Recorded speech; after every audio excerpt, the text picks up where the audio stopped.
Welcome to Martial Fusion Profile. Today I have the pleasure to introduce you to Dane Harden, retired Colonel, U.S. Army, 35 years of service.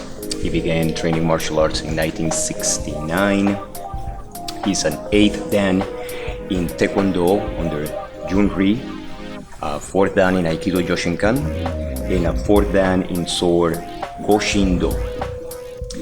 How do you get started? And why do you get started in the martial way? Let's see, I was 9 and I got my ass kicked. I was in a fight when I was in a elementary school with two brothers, the Answer brothers, and it got to be a pretty heated fight. One of them broke a beer bottle, stabbed me in the leg with it, and my dad basically said, well, if you can't learn to control your mouth, we're going to have to teach you how to fight. So he took me down to the Cumberland YMCA, and the dojo was there, and started training in martial arts. Been doing it ever since. And then the more I did it, the more I began to see the relationships between the goals of earning a belt.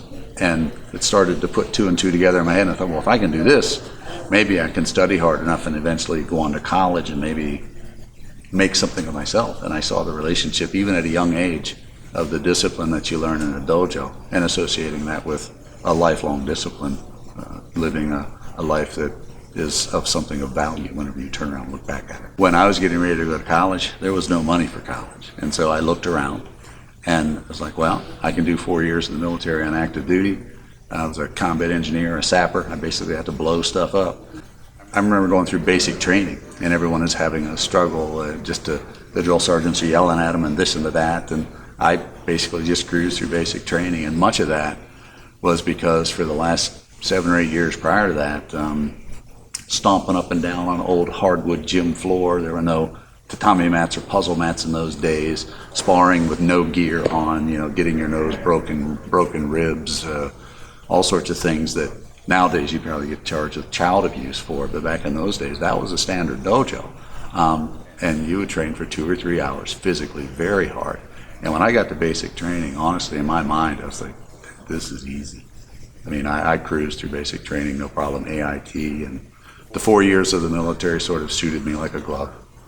I mean, in the military, I went back in after I'd gotten out and gone to college and such, and had always continued to do martial arts, specifically Aikido, Taekwondo, kickboxing. I trained from some of the greats, Joe Louis, Bill Superfoot Wallace, Junri, Dana Abbott, Kevin Block.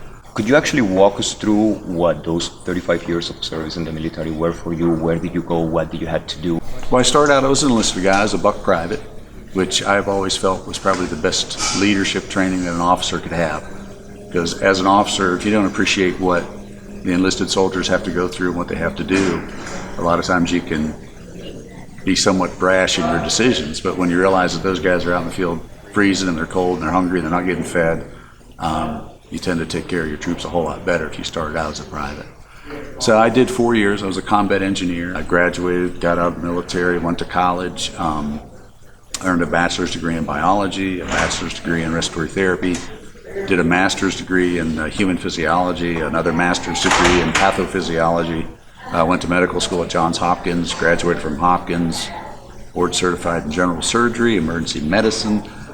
Went back in the military in '91, did deployments to Estonia, Bosnia, Kosovo, Iraq, 3 tours there, Afghanistan, Hurricane Katrina, did medevac missions there, went to flight surgeon school at Fort Rucker, and primarily my entire time was mostly doing just that, search and rescue, downed aircraft recovery, trauma medevac, things like that. And I run into students, that were my students 40 years ago, and they're FBI agents, they're working with the DEA or doctors and lawyers, and some of them come back and they tell me the same experience I had, which is, that discipline that you taught me, I applied that to life, and it's really made a difference in my life and impacted me in many possible